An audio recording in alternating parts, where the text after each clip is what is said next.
Hello VC, it's Dave here in Texas, and hope you're enjoying the summer. It's pretty sweltering down here today, but I thought I'd make a video on, it was a video started by Calico Silver, which is a new person to the VC, and he had a interesting video called 10 bands that you'd seen before and what is the best album that you have by them, I believe is what the how it went.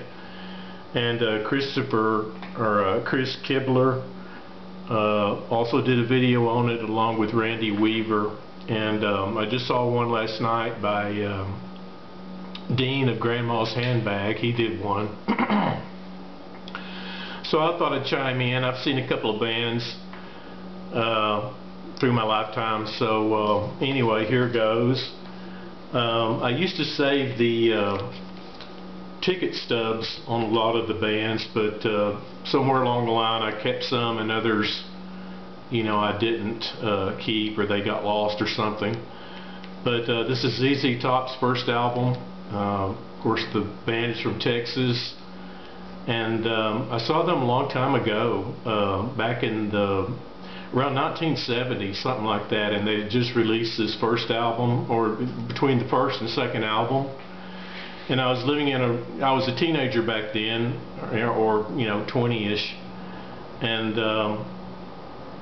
you know, they came to town. I don't even think very many people even knew who they were back then, just ZZ Top, and you know, somebody said, "Who's that?" and somebody said they were a blues group or something like that. And anyway, the town I was living in at that time was only about, you know, between 20 and 23,000, something like that, 24, 25,000. So it was a fairly small town, I guess you could say. And they were playing down at the Municipal Coliseum. So me and a couple of friends went down there, and this was even before they even all had beards and everything, and did kind of, you know, that whole MTV thing. So I think even, what's the lead guitarist's name? Rusty Gibbons? Is that his name? Billy Gibbons. Like I said, none of them had beards. Except, well, I guess the bass player did. Here it is on the back, and it showed he had still wearing a beard, but I don't think Billy Gibbons or their bass player Rude Beard had a beard at that time. And for what it was way back then, they were really good. As they got more famous and more popular, I didn't really care for the directions that they went in. But when they first started out, they were a lot more blues oriented and a lot less pop or you know, whatever oriented. And they were really good, put on a good blues concert. Now, I don't have the ticket to this one, but Weather Report played with Santana, double billed when I was in college up in Lubbock. And again, you know, all this stuff is really before the internet, you know, long before the internet. And I didn't know who the Weather Report were, other than they were playing with Santana, and they were the you know, backup band, or the first band on the concert bill, the warm-up band, I guess you could say. And I didn't know who they were. I don't think very many other people knew who they were either. So really didn't know what to expect. And this was the album that that they had out at the time, which I bought after I saw them live. And boy, I tell you, when they came on, it was really amazing, because, you know, I was thinking they were a jazz band. I was thinking maybe something like a jazz combo, or, you know, quartet, or, you know, something pretty mild, you know, nothing too, you know, outstanding. Was really, you know, anticipating Santana more than anything, but they came on. They were like a hurricane, like hitting you in the face with like a cyclone hitting you. They were loud. I mean, not they weren't obnoxious or anything. They were just real loud, and just like the force was like a gale wind, you know, of this maelstrom of sound that they created. It was really amazing. And of course, you know, I bought this album and many of their other albums after this one. But yeah, it was really an amazing concert. I'd seen Frank Zappa twice. This is the ticket that I saved from the second time I'd seen him, which is down at the Frank Irwin Center there in Austin. And first time I saw him was this concert here. This is when they played at Armadillo World Headquarters, which is down in Austin too. This concert was back in '74 or something like that, although the date on this album, or even maybe earlier, the date on the back of this album says 1975, and I don't think I saw this particular concert, but he had been playing with Captain Beefheart's back in that era, and at the Armadillo World Headquarters, which is where I saw him and where this was recorded. And of course I was familiar with Frank Zappa already. I didn't know too much about Captain Beefheart's, although I had a friend that had a Trout Mess replica, but didn't know how, you know, both of them would mesh together. But they actually did pretty well. If you've got this album here, you can hear how Captain Beefheart goes into his sort of free-form, I don't know if you want to call it poetry or you know, word association or whatever. But yeah, it meshed pretty well. And then when I saw him at the Paramount, or excuse me, the Frank Irwin Center, it was just Frank Zappa, and it was much later in his career. I believe he had Jean-Luc Ponty playing with him then, and Ruth Underwood on the marimba and stuff, and it was a much larger band. And he announced, he started talking when he first came out, and said there was a roadie there that was looking for a date that night or something, and asked the roadie if he would come up and introduce himself to the crowd. And the guy got up there and dropped his pants and, you know, mooned everybody. So that kind of started off the concert, I guess, on a, I don't know, about how you would think a Frank Zappa concert might start out. But on this one, I just remembered that it was a smaller venue, and as everybody started going in the door, we waited outside for a long time. We started going in the door, and everybody started mooing like cattle for some reason, and I kind of felt like a cow, or a cow going into a you know, corral or something. It was very odd. Nice concert. I like this concert actually better than the bigger one, although they were both worth seeing actually. Got to see Bob Dylan in the band, and this album here isn't my favorite Bob Dylan album or my favorite band album, but it kind of reminds me of that concert I saw with him. I believe this is when I had just gotten out of school and started working, and they played down in Dallas. And I really don't even remember the venue that they played in, but this was recorded back in the 70s, I believe. Yeah, 74. So anyway, it was pretty early on. I was already working by that time, and yeah, a really good concert. Got to see Genesis. This is after you know, Peter Gabriel had left. They released this album in Wind and Wuthering, I guess about the same time. But this is the album that I remember coming out first. This I saw them back in, this is March 21st, 1977, and me and a friend drove down there to see the concert, and weren't disappointed at all. I mean, we had a ticket up in the upper balcony, and you could see down really well. And of course Phil Collins was on drums, and the other guys minus Gabriel were playing, and of course, you know, really wonderful concert.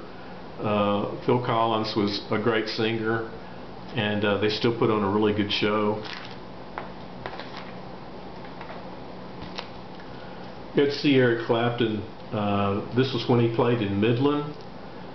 I've lived a lot of different places in Texas, and but lived out in the Midland, Odessa area for a long time. This was at the on the Midland Chaparral Center, and this is back in 1979. And I just remembered him. This is Clapton's first album, but you know, and he'd had several albums, you know, by the time 1979 rolled around. But I just remembered him walking out and the crowd really, you know, going crazy. I'm sure they were like me. I thought I'd never get to see him play live in concert. But I had a date that night, and we took my brother with me, and me and my brother were already Clapton fans. And of course he was, you know, spot on that night, and played a lot of his hits. And I just remember the sound quality to that concert being, you know, almost like listening to a record. You know, he was so good on the guitar, and his backup band was so good too that, you know, again, another great concert. Like I said, I saw Santana earlier, and this is I saw him twice. This was taken from when I was in Odessa, Texas, which is a sister city of Midland. This was back in 1981, and he had, you know, by 1981, Santana had a lot of you know, albums released by that time too, and you know, just like you would think from Santana, he had all this music that he could pull from, and his band was, you know, a well-oiled machine by this time. And this is one of my favorite albums by him. Of course, I like Abraxas too, and you know, there are a lot of good Santana albums, but yeah, he put on a really good concert, long jams, as you would expect.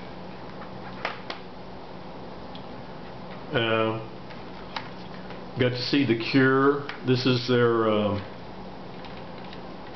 Disintegration album. This was back in 1984, and I got to see them down in Austin at the Opera House, Austin Opera House. And as you'd imagine, it was kind of really atmospheric night, so it really went well, this concert. It was kind of cloudy, although it was cool as I remember. Yeah, this was in November, so it was already cool by that time in Texas, which it just added to the atmosphere. It was kind of rainy and cloudy, and The Cure came out and played a really goth type concert with, you know, smoke machines and smoke clouds and a neat light show and everything. Didn't know how much I'd like this show, but it was a really great concert. Totally enjoyed it. And I remember them playing through PV amps, which kind of surprised me, as I think PV amps are solid state, but all the guys in the band were, you know, spot on and really played a good concert. That same weekend I got to see this guy here, which is Andreas Vollenweider, or Vollenweider. He's a Swiss harpist, and but has a band behind him. His music is kind of sort of new age, I guess you might say, although you know, I think that's, I don't know, good enough. I don't have a problem with that you know, genre, calling it new age. It's whatever it is, but I really like his music, and you know, real professional. The concert was really, you know, well done and handled, and you know, if you've ever heard his music, you know, then you know what to expect. But again, really professional concert, and really enjoyable as far as the music that he played. sort of atmospheric and you know, just sort of joyous, really. And the last one was in when did I see this? 1992. I've been a Crosby, Stills and Nash fan for a long time, and this was a concert that they had at the in Dallas at the what's that called, Fair Park, which is down where they have the big Dallas Fair and everything. There's a concert venue down there, and it's open air concert, and there's a hill there, and you can just sit on the grass and everything, or bring your own lawn chair and a beach towel or whatever. But you know, I've been a Crosby, Stills and Nash fan for a long time. There wasn't any Neil Young or whatever, but the guys played, you know, by that time, like a lot of these bands in 1992, they had several albums they could, you know, pull hits from, and they played them all, and really kind of choked me up a little bit because I'd been such a fan for so long that I really did enjoy the concert. Saw it with my brother, and the backup, or the first band that came out, or first person that came out, the warm-up band, I guess you could say, was Michael Hedges. And this is his CD, Live on the Double Planet, and he's a guitarist. He's since passed several years back, but he's an excellent guitarist. I have several of his CDs and albums, but he's a really excellent guitarist, and on this album he plays a rendition of Bob Dylan's All Along the Watchtower, which was covered by Jimi Hendrix as well, and I think Bob Dylan wrote that, and several other songs that he's written are on here. Really good. This is a live, like I said, it's live on the Double Planet, so this is a live CD as well. But yeah, it's really hard to just find one album by him that you'd want to pick as your favorite, but this at least be one of them. He's had many, and again, I can't think of a better artist to open for Crosby, Stills and Nash other than Michael Hedges. He was really good in concert. So there you have it. I believe I covered 10 bands and have enjoyed them all. I still like going to live music today when I can find somebody I'm interested in. So at any rate, I'd be interested to hear some of the bands you've seen out there, and that's all I got today. We'll talk to you later. Bye.